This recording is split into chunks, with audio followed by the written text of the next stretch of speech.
ചെറുധാന്യങ്ങൾക്ക് ഇപ്പോൾ പ്രിയമേറെയാണ്. ഡയറ്റ് നോക്കുന്നവരും ആരോഗ്യകാര്യത്തിൽ കൂടുതൽ ശ്രദ്ധ പുലർത്തുന്നവരുമൊക്കെ ചെറുധാന്യങ്ങൾ ശീലമാക്കി കഴിഞ്ഞു. പലതരത്തിലുള്ള മില്ലറ്റുകൾ വിപണിയിൽ ലഭ്യമാണ്. മിക്ക ജീവിതശൈലി രോഗങ്ങളെ പ്രതിരോധിക്കാനും ചെറുധാന്യങ്ങൾ ഭക്ഷണത്തിൽ ഉൾപ്പെടുത്തിയാൽ മതിയാകുമെന്നാണ് വിദഗ്ധ അഭിപ്രായം. നാരുകൾ, പ്രോട്ടീൻ, വിറ്റാമിനുകൾ, ധാതുക്കൾ എന്നുവേണ്ട മിക്ക പോഷകങ്ങളും അടങ്ങിയിട്ടുണ്ട് മില്ലറ്റുകളിൽ. ഗ്ലൈസമിക് ഇൻഡെക്സിന്റെ നിരക്ക് വളരെ കുറവെന്നതുകൊണ്ട് തന്നെ വളരെ സാവധാനത്തിൽ മാത്രമേ ഇത് ദഹിക്കുകയുള്ളൂ. സ്വാഭാവികമായും ഗ്ലൂക്കോസ് വിഘടിക്കുന്നത് മന്ദഗതിയിലായിരിക്കും. രക്തത്തിലെ പഞ്ചസാരയുടെ അളവ് പെട്ടെന്ന് വർദ്ധിക്കാതിരിക്കുകയും ചെയ്യും. മാത്രമല്ല, മില്ലറ്റുകളിൽ കൂടുതലായി അടങ്ങിയിരിക്കുന്ന നാരുകൾ ദഹന പ്രക്രിയ സുഗമമാക്കുന്നതിനൊപ്പം കാർബോഹൈഡ്രേറ്റ് ആഗിരണം ചെയ്യുന്നത് സാവധാനത്തിലാക്കുകയും ചെയ്യുന്നുണ്ട്. ഇത് പ്രമേഹത്തെ ഒരു പരിധിവരെ പിടിച്ചു നിർത്താൻ സഹായിക്കും. മില്ലറ്റുകൾ പ്രമേഹത്തെ പ്രതിരോധിക്കാൻ മാത്രമല്ല, ഭക്ഷണത്തിൽ ഉൾപ്പെടുത്തുന്നത് ശാരീരികാരോഗ്യത്തിനും അത്യുത്തമമാണ്. ദഹനത്തെ സഹായിക്കുന്ന നാരുകളാൽ സമ്പന്നമാണ് തിനയെന്ന ചെറുധാന്യം.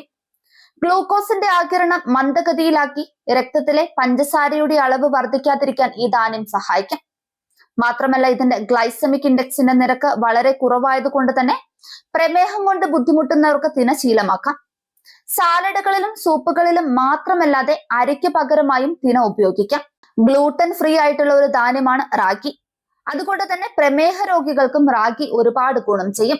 മറ്റുള്ള ചെറുധാന്യങ്ങൾ പോലെ തന്നെ റാഗിയിലും ഫൈബർ ധാരാളമായി അടങ്ങിയിട്ടുണ്ട്. കൂടാതെ പോളിഫെനോളും ഉണ്ട്. രക്തത്തിലെ പഞ്ചസാരയുടെ ഉയർന്ന അളവിനെ കുറയ്ക്കാൻ ഇത് സഹായിക്കും. റാഗിപ്പൊടി ഉപയോഗിച്ച് റൊട്ടി, ദോശ, കഞ്ഞി, കുക്കീസ്, പാൻകേക്ക് മുതലായവ തയ്യാറാക്കാം. കാർബോഹൈഡ്രേറ്റ്, പ്രോട്ടീൻ, ഫൈബർ എന്നിവ ധാരാളമായി അടങ്ങിയിരിക്കുന്ന മറ്റൊരു ധാന്യമാണ് ചാമ. പ്രമേഹബാധിതർക്ക് അനുയോജ്യമായ ചെറുധാന്യങ്ങളിൽ ഒന്നാണിത്. മുൻപ് പറഞ്ഞ പോഷകങ്ങൾ കൂടാതെ ഇരുമ്പ്, ബി വിറ്റാമിനുകൾ എന്നിവയും ചാമയിലുണ്ട്.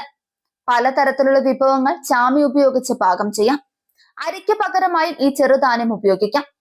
നേരത്തെ പറഞ്ഞ ധാന്യങ്ങൾ പോലെ തന്നെ വളരെ കുറഞ്ഞ തോതിലുള്ള ഗ്ലൈസമിക് ഇൻഡെക്സ് ആണ് ബജ്റയിലുള്ളത്. ഫൈബറും ഇതിൽ ധാരാളമായി അടങ്ങിയിട്ടുണ്ട്. ഊർജം പ്രദാനം ചെയ്യുന്നതിനൊപ്പം രക്തത്തിലെ പഞ്ചസാരയുടെ അളവ് നിയന്ത്രിക്കുകയും ചെയ്യും. റൊട്ടി, ബ്രെഡ്, കഞ്ഞി തുടങ്ങിയ വിഭവങ്ങൾ തയ്യാറാക്കാനായി ബജ്റ ഉപയോഗിക്കാം.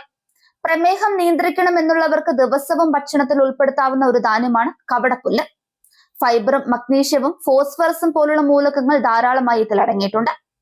കഞ്ഞി തയ്യാറാക്കിയും പച്ചക്കറികൾക്കൊപ്പം ചേർത്തും മഫിൻസും ബ്രെഡും തയ്യാറാക്കിയും കടവപ്പുല്ല് ഭക്ഷണത്തിന്റെ ഭാഗമാക്കാം.